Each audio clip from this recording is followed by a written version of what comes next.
नमस्कार, मैं आप सभी का स्वागत करती हूँ हमारे YouTube चैनल योगेश्वरम योग पे। हम उपनिषद कर रहे थे, इसके अलावा हमने भगवद गीता समाप्त कर लिया है और पतंजलि योग सूत्र समाप्त कर लिया है। तो उपनिषद का हमने परिचय कंप्लीट कर लिया था और हम ईशावास्य उपनिषद कर रहे थे। ईशावास्य उपनिषद का पार्ट 1 हमने कर लिया है और पार्ट 2 अब हम करने जा रहे हैं। तो वीडियो शुरू करने से पहले आप सभी इस वीडियो को ज़्यादा से ज़्यादा शेयर कर दें, लाइक और सब्सक्राइब करना ना भूलें ताकि जितने भी वीडियोज़ हैं उनके नोटिफिकेशन आपको मिलते रहे। 1-8% की वजह से जिसका नेट JRF क्वालिफाई नहीं हुआ तो प्लीज़ वो हताश ना हो, निराश ना हो। इसका मतलब है कि वो टारगेट पे पहुंच गए, बस थोड़ा सा और अचीवमेंट करना बाकी रह गया है। तो प्लीज़ जो भी गलती हो गई है, जो छूट गया है, वो इस वीडियो को देख करके आप समझने की कोशिश कीजिए और उस चीज़ पे फोकस करने की कोशिश कीजिए। इसके अलावा आप जितने भी सूत्र हैं, जो श्लोक हैं, उनको अगर याद नहीं कर पा रहे तो कोई बात नहीं, एटलीस्ट दिन में एक बार उसको ज़रूर सुने, एक बार पढ़े, एक बार सुने। फ़ोन में लगा करके छोड़ दो, जब आप कोई काम कर रहे हो तो फ़ोन में लगा करके छोड़ दो। मैं ऐसे ही करती थी। मैं क्या करती थी कि जब मैं कुछ काम कर रही हूँ, खाना बना रही हूँ या फिर और कोई काम कर रही हूँ, तो मैं फ़ोन में उन सूत्रों को, श्लोक को, भगवद गीता को लगा करके छोड़ देती थी, सुनते रहती थी और उसके साथ साथ चैंट करते रहती थी। तो मेरा काम भी हो जाता था, इसके अलावा मेरा उन सूत्रों का रिवीजन हो जाता था। तो बार बार इस प्रकार से करने की वजह से वो चीज़ हमारे माइंड में सेट हो जाता है। सेट होने की वजह से ये होगा ना कि एग्ज़ाम में क्या होता है कि ज़्यादातर श्लोक आने लगे हैं, सूत्र आने लगे हैं, संस्कृत के शब्द आने लगे हैं, संस्कृत के सेंटेंसेस का यूज़ करने लगे हैं, प्रश्न में भी और उत्तर में भी। तो वो हमारे लिए बहुत इजी हो जाएगा। मीन्स हमारे माइंड में वो चीज़ भले याद ना हो लेकिन फिक्स हो जाती है, तो हमें उसको रिकॉल करने में बहुत आसान हो जाता है। वो देखते ही हमें याद आ जाएगा कि अच्छा, यहाँ पर मैंने ऐसा सुना था, यहाँ पर मैंने ऐसा पढ़ा था। तो इस चीज़ पे अब सबसे ज़्यादा फोकस कीजिए। एटलीस्ट 15 मिनट अगर आप इस चीज़ को करते हो रोज़, तो कंफर्म है कि आपका JRF इस बार क्वालिफाई होना ही होना है। और साथ ही साथ मैं जो पॉइंट जो बतलाती जा रही हूँ, उस पॉइंट को आपको बिल्कुल याद करना है, बिल्कुल ध्यान में रखना है, उसके अनुसार चलना है। ठीक है, तो बहुत सारी बातें हो गई हम शुरू करते हैं आज का। ईशावास्य उपनिषद कर रहे थे हम, ठीक है। तो ईशावास्य उपनिषद में हमारा जो नेक्स्ट है वो पॉइंट है, मैं एग्जैक्ट जो है सिलेबस के पॉइंट ऑफ व्यू से चल रही हूँ। तो हमारा जो नेक्स्ट पॉइंट है वो है ब्रह्म का ज्ञान। ब्रह्म का ज्ञान जो है वो क्या है, किस प्रकार होता है और ईश्वर की विशेषता, उसे हम कह सकते हैं कि जो ब्रह्म का ज्ञान है वो ईश्वर की विशेषता के रूप में ही हम उसे जानते हैं। ईश्वर की क्या विशेषताएं हैं ये हमें तभी पता चलेगा जब हमें ब्रह्म का ज्ञान होगा, जब हमें ईश्वर का ज्ञान होगा। तो उसे ईश्वर का ज्ञान या ईश्वर की विशेषताएं वो हम आगे देखेंगे। ठीक है, ये है हमारा श्लोक नंबर 4 ईशावास्य उपनिषद का। तो इसमें कहते हैं, पहले गुरु कहते हैं कि अनेजदेकं मनसो जवेयो नैनं देवा आप्नुवन् पूर्वमर्षत् तद्धावतो ज्ञानतीति तिष्ठत् तस्मिन्नपो मातरिश्वा ददाति। इसका अर्थ क्या हुआ? ईश्वर के बारे में क्या कह रहे हैं कि ईश्वर जो है अचल है। अचल यानी कि एक जगह स्थित है। वो जैसे हमारे शरीर में चेंजेस होते हैं, हमारी आयु बढ़ती है, हमारा जो शरीर है, बचपन का शरीर कुछ और, युवावस्था का कुछ और, वृद्धावस्था का कुछ और, कल कुछ और था, हम आज कुछ और है, कल हमारा पोजीशन कुछ और था, आज हमारा पोजीशन कुछ और है। तो हम क्या है, हम चल है, निरंतर चलते रहते हैं। इसके अलावा हमारी जो आत्मा है वो शरीरों को धारण करती है, अलग अलग शरीरों को धारण करती है, तो वो क्या है, चल है। लेकिन ईश्वर जो है वो अचल है, वो स्थित रहता है एक जगह। वो जो है वो जैसा है वो वैसा ही है, मन से भी तीव्र है। क्या मन से भी तीव्र कुछ हो सकता है? मन कितना तीव्र है, कितना चंचल है। आप 1 सेकंड में आप चाहो तो आप यहाँ से कहीं और जा सकते हो। आप एक बार अगर अपने मन में सोच लिया, हिमाचल का नाम ले लिया, आप हिमाचल पहुँच गए, आप लंदन का नाम ले लो, आप तुरंत लंदन पहुंच गए। तो मन की गति इतनी तीव्र है कि जो समय का जो सबसे छोटा इकाई होता है, जो सबसे छोटी इकाई है, उससे भी तेज से मन भागता है। तो ईश्वर क्या है? ईश्वर जो है उससे भी कहीं गुना तीव्र है, मन से भी तीव्र है। अब ईश्वर इतना ज़्यादा तीव्र है कि उसको कोई इतनी आसानी से कोई जान नहीं सकता। इसीलिए हमें पहले अपने मन को कंट्रोल में करने के लिए बोला गया है, तभी हम ईश्वर को देख सकते हैं। फिर क्या है? ईश्वर सर्वज्ञाता है, वो सब कुछ जानता है, वो सब के बारे में जानता है, क्योंकि उसी ने ही सृष्टि की रचना करी है। तो ईश्वर क्या है? सर्वज्ञाता है।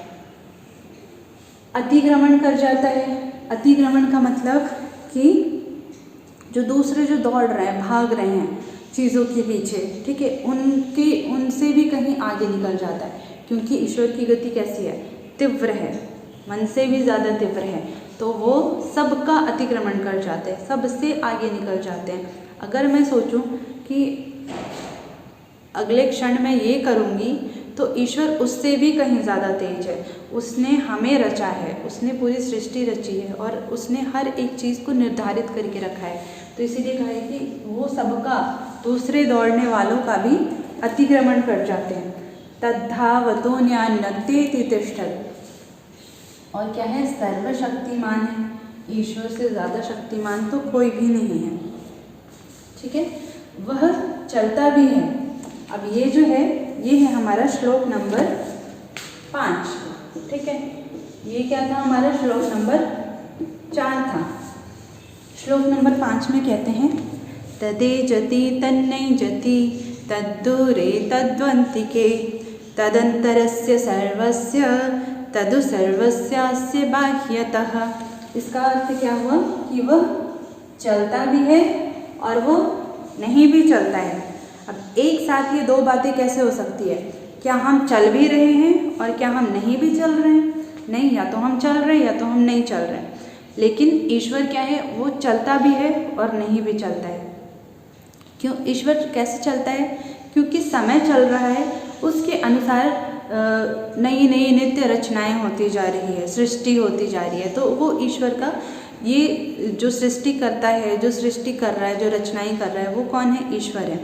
तो ईश्वर क्या है? समय के अनुसार चीज़ों को बदल भी रहा है, हम बदल रहे हैं, यानी कि वो ईश्वर हमारे द्वारा जो है वो उन चीज़ों को निर्धारित करके रखा हुआ है और वो बदलाव कर रहा है। तो समय के साथ ईश्वर चलता है और नहीं भी चलता है, क्योंकि समय को किसने रचा?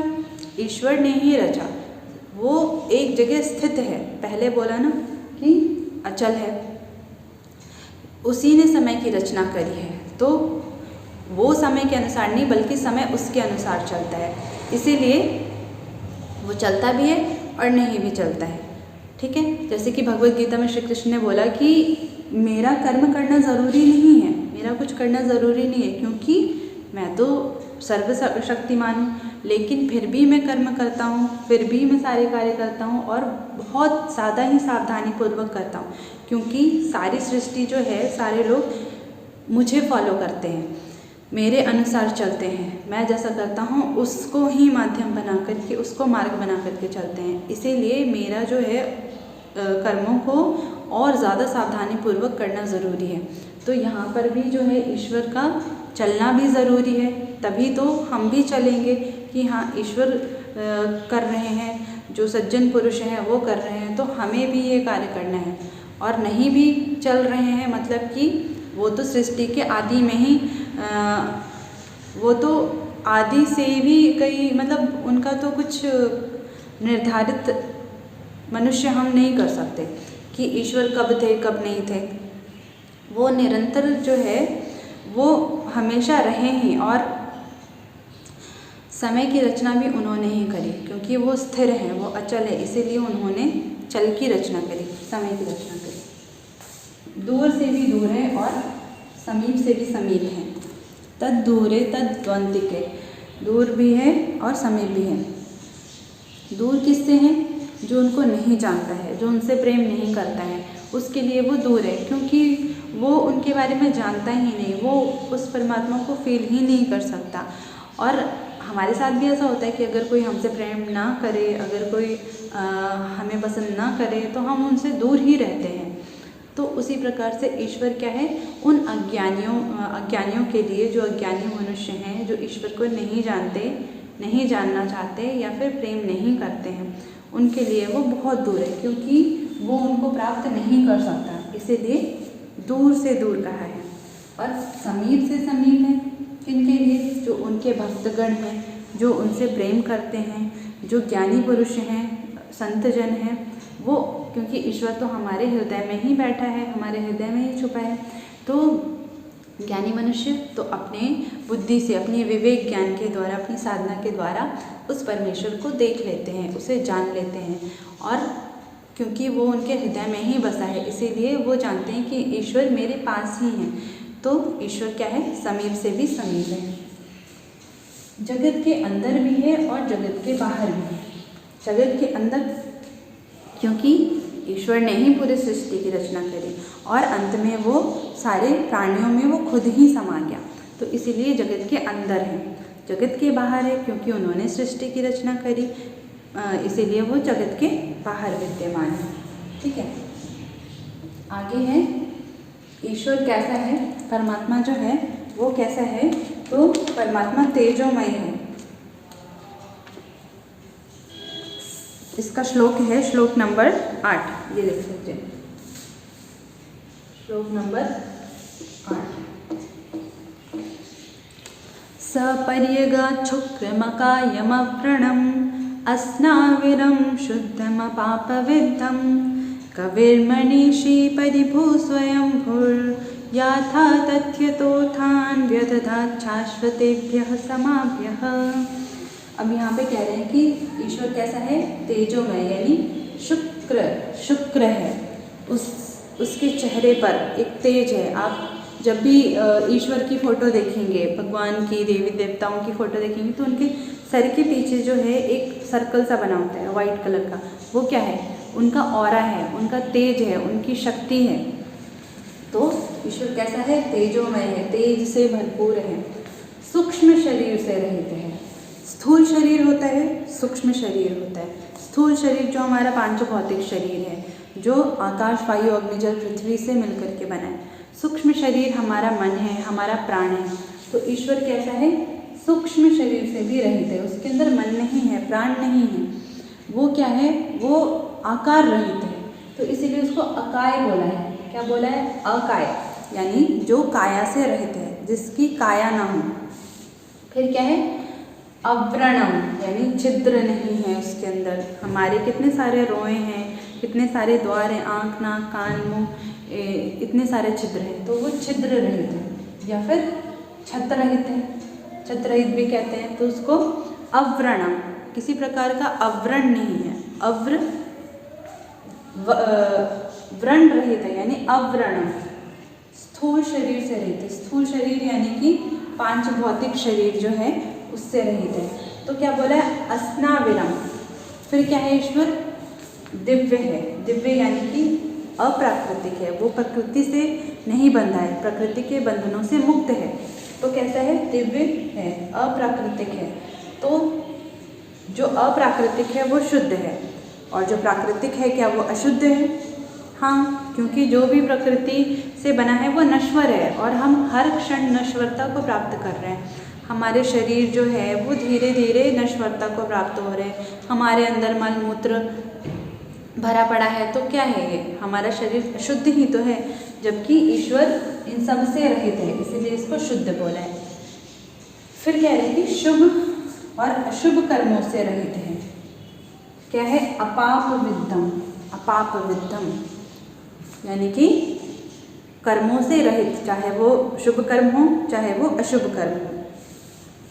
सर्वद्रष्टा, सब कुछ देखने वाला, सब कुछ जानने वाला, हर जगह उसकी नज़र है। यहाँ तक कि मैं यहाँ पे खड़ी हूँ तो सूक्ष्म रूप से परमेश्वर का अस्तित्व है यहाँ पर, क्योंकि बिना परमेश्वर के, बिना ईश्वर के, एक हवा के अंदर भी प्राण नहीं है। हवा के अंदर जो चलने की, वायु के अंदर जो चलने की शक्ति है, या हमारा जो मूवमेंट हो रहा है, शरीर का जो मूवमेंट हो रहा है, वो शक्ति भी किसकी है, परमात्मा की है। ये हम अगले उपनिषद में पढ़ेंगे, जो हमारा केन उपनिषद है उसमें पढ़ेंगे। ठीक है, कि हमें जो भी शक्ति प्राप्त हुआ है, जो हमें देखने की शक्ति, हमारे सुनने की शक्ति, हमारे बोलने की शक्ति, हमारे चिंतन मनन करने की शक्ति, ये सारी शक्ति कहाँ से आई? वो परमात्मा के मात्र एक अंश से आई है। तो इसीलिए ईश्वर सूक्ष्म रूप से हर जगह विद्यमान है। ठीक है, सर्वद्रष्टा, तो इसीलिए उसको कवि बोला गया। कवि, कवि का मतलब कविता बनाने वाला, कविता बनाने वाला, उसको कवि, कवि का अर्थ होता है सर्वद्रष्टा। कविता बनाने वाला जो है उसको भी कवि इसलिए बोला गया है कविताकार को, क्योंकि वो दूरदृष्टि रख करके वो कविताएं बनाता है। वो जैसी कविताएं बनाता है, वो जैसी सोच रखता है, वैसे सारे मनुष्य नहीं रखते। वो दूर की सोच करके, बहुत सूक्ष्म तरीके से सोच करके वो कविताएं बनाता है, इसलिए उसको कवि बोला गया है। कवि यानी कि सर्वद्रष्टा, तो इस बात को ध्यान में रखना है। ठीक है, कवि अगर पूछेगा कवि, कवि किसे कहा गया है? तो ईश्वर को, ना कि कविताएं रचने वालों को। उपनिषद में अगर ये प्रश्न आता है तो। ठीक है, सर्वज्ञ है, वह ज्ञानी है, इसीलिए उसको मनीषी बोला गया। मनीषी यानी कि मन को जानने वाला। हमारे मन में क्या चल रहा है कोई और नहीं जान सकता, लेकिन सिर्फ और सिर्फ ईश्वर जान सकता है, क्योंकि वो क्या है? ज्ञानी, सब कुछ जानने वाला, सर्वज्ञाता है, सर्वज्ञ है, मनीषी है, इसलिए उसको मनीषी बोला गया। मन को जानने वाला मनीषी। सर्वनियंता यानी हर चीज़ जो है उसके कंट्रोल में है। तो परिभू क्या है? परिभू, हर चीज़ ईश्वर के कंट्रोल में, इसलिए परिभू। स्वप्रकट, तो स्वयंभू। ठीक है, स्वयं प्रकट हुआ है वो, उसको कोई उत्पन्न करने वाला नहीं है। हमें उत्पन्न करने वाले हमारे माता पिता हैं। हमारा शरीर जो है वो प्रकृति से उत्पन्न हुआ है, लेकिन ईश्वर क्या है? खुद से ही प्रकट हुआ है, इसीलिए उसको स्वयंभू बोला है। और अनादि, अनादि यानी शाश्वतेभ्य, शाश्वत, शाश्वत जो सत्य है, जो शाश्वत है, कहते हैं ना शाश्वत है, सत्य है। तो सत्य क्या है? जो अनादि है, अनंत है, जिसका कोई समय, कोई लिमिट नहीं है कि वो कब कब हुआ, कब से है, तो उसको बोला जाता है शाश्वत। ठीक है, क्या बतलाते हैं? आत्मभाव। आत्मभाव क्या है? जो आत्मा का ही भाव है, परमेश्वर को तत्व से जानने का फल। ठीक है, आत्मभाव क्या है? जब हमें आत्मा का भाव हो जाता है, जब हमें आत्मदर्शन हो जाता है तो क्या होता है? या फिर परमेश्वर को जब हम तत्व से जान लेते हैं तो किस प्रकार का फल मिलता है? तो पहले कहते हैं कि भगवत दृष्टि से परिपूर्ण मनुष्य। भगवत दृष्टि से परिपूर्ण मनुष्य का अर्थ क्या हुआ? कि वैसा मनुष्य जो हर प्राणियों में परमात्मा को स्थित देखता है और हर प्राणियों को परमात्मा में स्थित देखता है। गीता में भी ऐसा कहा गया है कि मैं सभी प्राणियों में स्थित है और सभी प्राणी मुझ में स्थित है। यानी कि जितने भी प्राणी हैं, सूक्ष्म से स्थूल तक, हर प्राणी में हमें ऐसा भाव रखना है कि इसके अंदर भी वही परमेश्वर है, उसी परमेश्वर का अंश है, वही परमात्मा विद्यमान है। तो ऐसा भाव क्या हुआ? भगवत दृष्टि, भगवत दृष्टि रखनी है हमें सबके अंदर। और भगवान के अंदर भी, परमात्मा के अंदर भी वो जितने, क्योंकि सारे प्राणी उसी से प्रकट हैं, इसीलिए सारे प्राणी उस परमात्मा में स्थित हैं। दोनों एक दूसरे के पूरक हैं, दोनों एक दूसरे में स्थित हैं। इस प्रकार से भगवत दृष्टि रखते, अगर जो रखता है वो किसी से घृणा नहीं करता, ऐसा भगवत दृष्टि रखने वाला क्या हुआ? उसको बोलेंगे कि वो आत्मभाव में स्थित पुरुष है, आत्मभावी पुरुष है। वो उस प्रकार का मनुष्य किसी से घृणा नहीं करता। किसी से घृणा कैसे करेगा? किसी से द्वेष कैसे करेगा? क्या हम अपने शरीर से घृणा कर सकते हैं या द्वेष कर सकते हैं? जबकि भगवत गीता के अनुसार देखा जाए तो ब्राह्मण, क्षत्रिय, वैश्य और शूद्र 4 वर्ण हैं। ब्राह्मण कौन? जो ज्ञान का आदान प्रदान करे, शास्त्रों का पठन पाठन करे, वो ब्राह्मण। यानी कि जो हमारा जो सिर है, हमारी जो बुद्धि है, ये ब्राह्मण है, क्योंकि ये शास्त्रों का पठन पाठन कर रही है, ज्ञान का आदान प्रदान कर रही है। क्षत्रिय जो कार्य करे, जो युद्ध करे, जो हार ना माने। तो हमारा मन, हमारे हाथ जो है वो क्या है? वो युद्ध करते हैं निरंतर। ठीक है।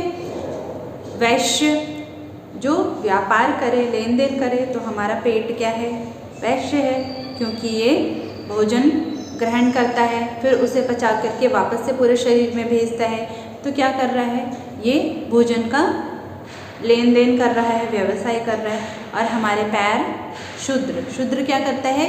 सभी वर्णों की सेवा करता है। तो हमारे जो पैर है हमारे पूरे शरीर का भार उठाता है। तो हमारा पैर शुद्र। तो हम अपने शरीर से घृणा करते हैं नहीं, क्योंकि हमें अपने शरीर में सेम भाव है, हम एक जैसी दृष्टि रखते हैं। उसी प्रकार से अगर मनुष्य सारे प्राणियों में अगर अभेद दृष्टि रखे, किसी से घृणा नहीं करे, तो क्या होगा? ऑब्वियसली उसको आनंद की प्राप्ति होगी, वो आनंद विभोर होगा, उसको आनंद की प्राप्ति होगी। क्योंकि आप सोच करके देखो कि अगर हमारा कोई दुश्मन नहीं है, हम सभी से प्रेम करें, हमें किसी से डर भय नहीं है, तो क्या होता है? हम आनंद में रहेंगे, हमें कोई टेंशन नहीं रहेगा। तो उस प्रकार का जो मनुष्य है, जो भगवत दृष्टि रखता है, वो किसी से घृणा नहीं करता। और जब वो किसी से घृणा नहीं करेगा तो वो बिल्कुल आनंद में रहेगा, खुश रहेगा, सुखी रहेगा। कहते हैं ना, सुख क्या है? तो सुख यही है कि किसी से भी, किसी में दोष दृष्टि मत रखो, किसी से घृणा मत करो, ईर्ष्या मत करो, दुश्मनी मत करो, सबको अपने जैसा समझो।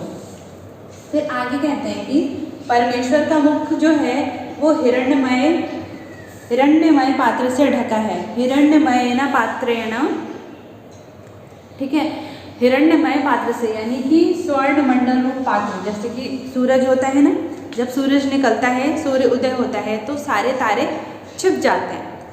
ऐसा नहीं है कि तारे नहीं हैं आकाश में, तारे मौजूद है, लेकिन सूर्य के प्रकाश के कारण वो छुप गए हैं। उसी प्रकार से हमारे अंदर हमारी आत्मा स्थित है, परमेश्वर हमारे अंदर स्थित है, लेकिन हमें नहीं दिख रहे। क्यों नहीं दिख रहे? क्योंकि जो उनका जो तेज है, जो प्रकाश है, जो हिरण्यमय जो पात्र है, सोने का जो पात्र है, उससे उनका श्रीमुख जो है वो ढका हुआ है। इसी वजह से हमें परमेश्वर नहीं दिखाई पड़ रहा है। तो यहाँ पर जो साधक है वो प्रार्थना करता है भगवान से कि आपका जो श्रीमुख जो ढका पड़ा है हिरण्यमय पात्र से, उसको हटा लीजिए, अपने प्रकाश को समेट लीजिए, ताकि मैं आपके दर्शन कर पाऊँ। उस आवरण को हटाने की याचना करता है। ठीक है, तो उस आवरण को जो हटाने की याचना कर रहा है उसको अपावरणु बोला। अपावरण हिरण्मयेन पात्रेण सत्यस्यापि हितं मुखं तत्त्वं पूषन्न पावरणो सत्य धर्माय दृष्टये। यानी कि हिरण्मय पात्र से जो भगवान का जो सत्य स्वरूप, जो मुख है, जो स्वरूप है, वो ढका हुआ है, तो उसको हटा लीजिए। तत्वं पूषण नपावरणो, तो उस तत्व को, उस यथार्थ ज्ञान को आप अपावरणो, उस आवरण को हटा लीजिए, जिससे क्या हो कि मैं आपका स्वरूप देख सकूं, जान सकूं। ठीक है। प्राजापत्य, आगे क्या है? प्राजापत्य मतलब जो प्रजापति के प्रिय हैं। प्रजापति कौन है? जो प्रजा के जनक है, जिन्होंने प्रजाओं की उत्पत्ति करी, वो क्या है? प्रजा के पति, यानी कि प्रजाओं के उत्पत्ति कर्ता। प्रजाओं के उत्पत्ति कर्ता कौन है? ब्रह्मा। ब्रह्मा कहते हैं कि प्रजा के उत्पत्ति कर्ता, उनको एक नाम दे दिया गया, ब्रह्मा। ठीक है। तो जो प्रजापति के प्रिय हैं वो कौन है? प्राजापत्य। प्राजापत्य कौन है? ईश्वर को, ब्रह्म को प्राजापत्य कहा गया है, क्योंकि वो प्रजाओं की उत्पन्न करने वाले जो पति हैं, प्रजापति हैं, उनके प्रिय हैं।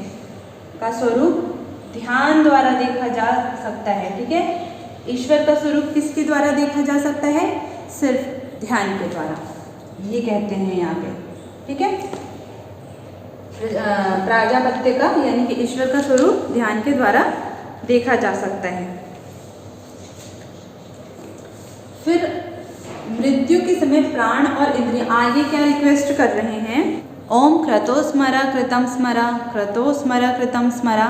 अब जब हमारा मृत्यु का समय जब नज़दीक है, तब कहते हैं कि मृत्यु के समय प्राण और इंद्रियां जो है वो वायु में प्रविष्ट हो जाएं, क्योंकि मृत्यु के समय क्या होता है, जब प्रकृति की रचना होती है तो क्या होता है, मूल प्रकृति होती है, महत उत्पन्न होता है उससे, अहंकार, फिर अहंकार से तन्मात्राएं हो गई, ज्ञानेंद्रियां, कर्मेंद्रियां, मन, और फिर तन्मात्राओं से पंचमहाभूत की उत्पत्ति होती है।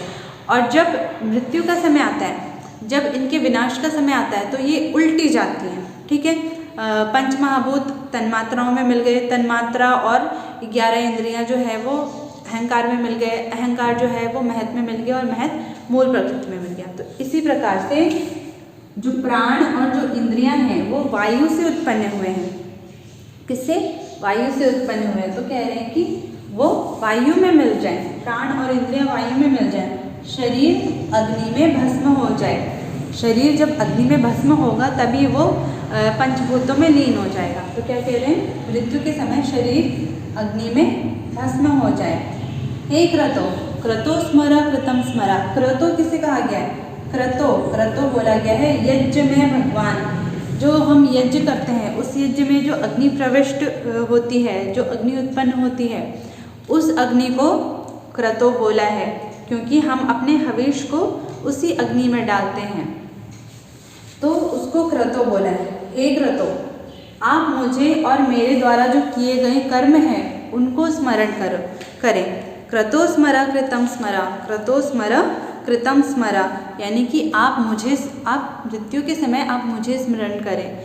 अगर अग्नि उसे स्मरण करता है, यानी कि उसका शरीर जो है वो अग्नि में भस्म होगा, क्योंकि बिना अग्नि के अगर हम शरीर को अग्नि में भस्म नहीं करेंगे तो उसमें सड़न पैदा हो जाएगी, ठीक है। तो मुझे स्मरण करें ताकि मेरा शरीर जो है पंचभूतों में लीन हो जाए। मेरे द्वारा किए गए जो कर्म हैं उसे स्मरण करें।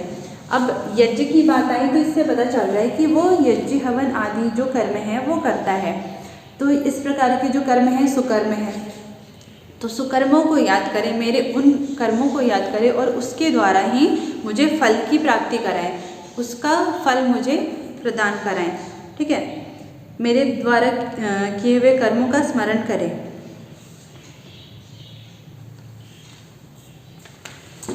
फिर अग्नि के अधिष्ठात्री देव, अग्नि के अधिष्ठात्री देव, जो अग्नि के अधिष्ठाता है, अग्नि के भी अधिष्ठाता कौन है?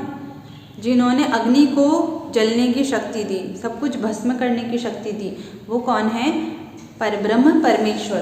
तो जो अग्नि के अधिष्ठात्री देव हैं, कहते हैं कि मुझे शुभ या सुंदर मार्ग, कौन सा?